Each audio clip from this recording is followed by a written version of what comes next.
बिस्मिल्लाहिर्रहमानिर्रहीम। ये radio Qatar है। अब आप महमूद अहमद से खबरें सुनिए। इब्तदा में पेश खिदमत हैं अहम खबरों की सुर्खियां।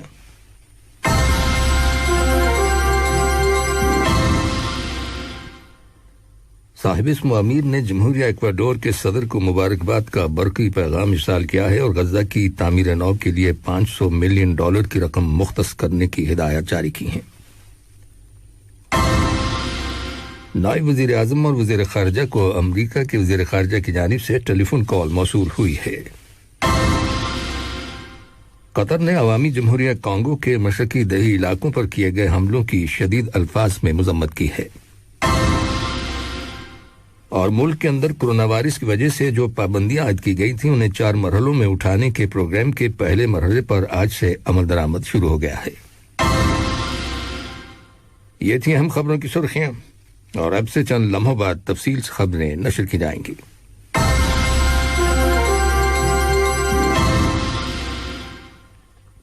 लीजिए अब आप तफसील से खबरें सुनिए। साहिब-ए-इस्म अमीर शेख तमीम बिन हमद अल तानी ने सदर गुएलो लेसो को जमहूरिया इक्वाडोर का सदर मुंतखब होने पर मुबारकबाद का बरकी पैगाम इरसाल किया है। साहिब-ए-इस्म अमीर ने अपने पैगाम में उनकी कामयाबी और जमहूरिया इक्वाडोर के अवाम की तरक्की और खुशहाली के लिए नेक तमन्नाओं का इजहार किया है। नायब अमीर शेख अब्दुल्ला बिन हमद अल तानी और वजीर आजम और वजीर दाखिला शेख खालिद बिन खलीफा बिन अब्दुल अजीज अल तानी ने भी इस मौके की मुनासबत से जमहूरिया इक्वाडोर के सदर के नाम मुबारकबाद के तार रवाना किए हैं। साहिब-ए-इस्म अमीर शेख तमीम बिन हमद अल तानी ने गजा की तामीर नौ के लिए $500 मिलियन की रकम मुख्तस करने की हिदायत जारी की हैं।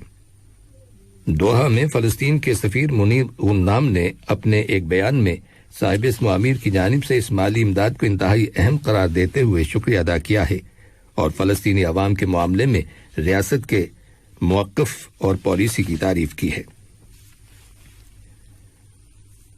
नायब वजीर आजम और वजीर खारजा शेख मोहम्मद बिन अब्दुर्रहमान आल तानी को अमरीका के वजीर खारजा एंटोनी ब्लिंकन की जानिब से टेलीफोन कॉल मौसूल हुई है, जिसके दौरान फलस्तीन की ताज़ा तरीन सूरत हाल के बारे में तबादला ख्याल किया गया।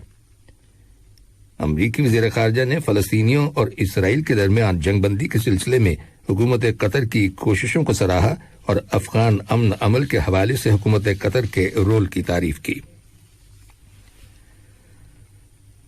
कतर ने अवामी जमहूरिया कांगो के मशरकी इलाके के देहातों पर किए गए हमलों की शदीद अल्फाज में मजम्मत की है।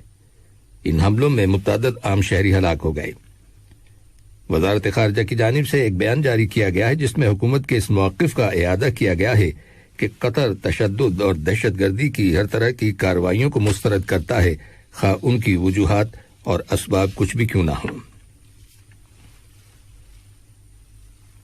कतर की वजारत औकाफ और इस्लामी अमूर ने मुल्क में 5 ट्रैवल एजेंसीज के खिलाफ कानूनी कार्रवाई करने का ऐलान किया है। इन ट्रैवल एजेंसीज ने वजारत की इजाजत के बगैर लोगों के उम्रा करने के लिए सऊदी अरब जाने के लिए जरूरी इंतजाम किए थे। वजारत सेहत ने ऐलान किया है कि मुल्क के अंदर कोरोना वायरस के 286 नए केसेस रजिस्टर किए गए हैं, जिनमें से 171 का ताल्लुक यहां पर मुकीम लोगों से है, जबकि 115 का ताल्लुक उन अफराद से है जो हाल ही में बैरून मुल्क से दोहा वापस लौटे हैं। कोरोना वायरस के किसी और मरीज का इंतकाल नहीं हुआ। वजारत सेहत ने कोरोना वायरस के मजीद 152 मरीजों के सेहतयाब हो जाने की भी इत्तला दी है और यूं शिफा पाने वाले अफराद की मजमूई तादाद अब 2,12,048 हो गई है। वाज़ेह है कि कतर में कोरोना वायरस की वैक्सीन की 2,04,40,930 डोजेज लोगों को दी जा चुकी हैं। कतर में कोरोना वायरस की वजह से आयद करदा पाबंदियों को 4 मरहलों में उठाने के हुकूमत के प्रोग्राम के मुताबिक पहले मरहले पर आज जुमा 28 मई से अमल दरामद शुरू हो गया है। इस ज़िम्न में काबीना के फैसले के मुताबिक वो अफराद जिन्होंने कोविड-19 वैक्सीन की दोनों डोजेज ले ली हैं उन्हें कुछ खुसूसी मराहत हासिल होंगी। इन अफराद को रेस्टोरेंट या कैफे में इनडोर्स या आउटडोर्स ईटिंग की इजाजत होगी, बशर्ते कि उनके पास यानी रेस्टोरेंट वगैरह के पास क्लीन कतर सर्टिफिकेट हो और उन्हें वहां सिर्फ 30% लोगों को एकोमोडेट करने की इजाजत होगी। ان افراد کو 20% گنجائش کے مطابق انڈور سوئمنگ پولز اور واٹر پارکس میں جانے کی اجازت ہوگی۔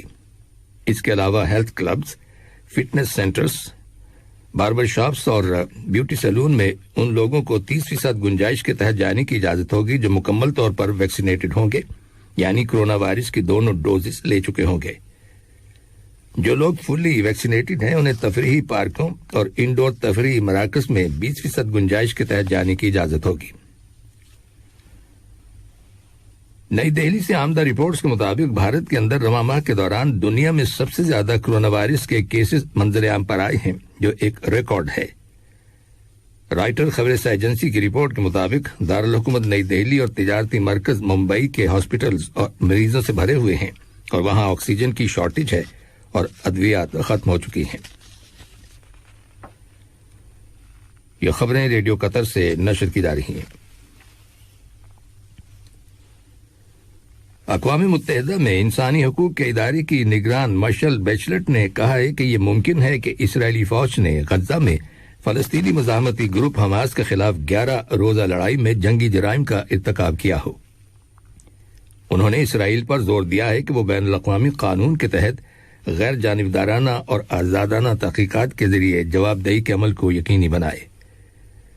ادھر مشرق وسطی کے تنازع کے تناظر میں آئرلینڈ کی پارلیمنٹ نے اسرائیل کے خلاف ایک متفقہ مذمتی قرارداد منظور کی ہے جس میں فلسطینیوں کے علاقے پر اسرائیل کے کنٹرول کو ناجائز قبضہ قرار دیا گیا ہے۔ اقوام متحدہ کی جنرل اسمبلی کے صدر ولکن بوزکر نے پاکستان اور بھارت کی حکومتوں سے کہا ہے کہ وہ کوئی ایسا راستہ تلاش کریں کہ جس کے ذریعے ان دونوں ملکوں کے درمیان کئی دہائیوں سے جاری جموں کشمیر کے تنازع کا کوئی پرامن حل ممکن ہو سکے۔ انہوں نے یہ بات پاکستان کے دورے کے دوران دارالحکومت اسلام آباد میں واقع نیشنل ڈیفنس یونیورسٹی میں گفتگو کرتے ہوئے کہی۔ انہوں نے کہا کہ جموں کشمیر کا تنازع فلسطین جتنا پرانا ہے اور اقوام متحدہ کی جنرل اسمبلی کے صدر کی حیثیت میں یہ چاہتا ہوں کہ دونوں ممالک کوئی ایسی راہ اختیار کریں جس کے ذریعے اس درینہ تنازع کا حل ممکن ہو سکے۔ آذربائیجان کی وزارت دفاع نے آرمینیا پر الزام عائد کیا ہے کہ اس کی فوج کل باجر کے علاقے میں اس کی سرحد عبور کرنے کی کوشش کر رہی ہے۔ آذربائیجان کی فوج نے آرمینیا کے 6 فوجیوں کو گرفتار کر لیا ہے۔ آرمینیا کی وزارت دفاع کا کہنا ہے کہ وہ اپنے فوجیوں کو واپس لینے کے لیے ضروری اقدامات کر رہی ہے۔ اور خبر ملی ہے کہ مالی میں وہاں کے موجودہ فوجی حکمرانوں نے ملک کے صدر اور وزیر اعظم کے مستعفی ہو جانے کے بعد انہیں رہا کر دیا ہے۔ واضح ہے کہ عوام کی جانب سے ان کی گرفتاریوں کے خلاف سخت احتجاج کیا جا رہا تھا اور مطالبہ کیا گیا تھا کہ ملک کے اندر جمہوریت کو جاری رکھنے کے لیے انہیں رہا کیا جائے۔ کل مالی کی حکمران فوجی کونسل کے نگران ہاشمی گوئٹا نے صدر اور وزیر اعظم کے استعفے منظور کر لیے تھے۔ آخر میں اہم خبروں کی سرخیاں ایک بار پھر سن لیجیے۔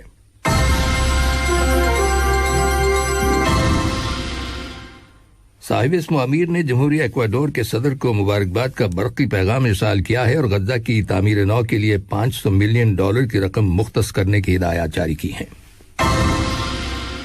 نائب وزیر اعظم اور وزیر خارجہ کو امریکہ کے وزیر خارجہ کی جانب سے ٹیلی فون کال موصول ہوئی ہے۔ قطر نے عوامی جمہوریہ کانگو کے مشرقی دیہی علاقوں پر کیے گئے حملوں کی شدید الفاظ میں مذمت کی ہے۔ اور ملک کے اندر کرونا وائرس کی وجہ سے جو پابندیاں عائد کی گئی تھیں انہیں 4 مرحلوں میں اٹھانے کے پروگرام کے پہلے مرحلے پر آج سے عمل درآمد شروع ہو گیا ہے۔ ریڈیو قطر سے خبریں ختم۔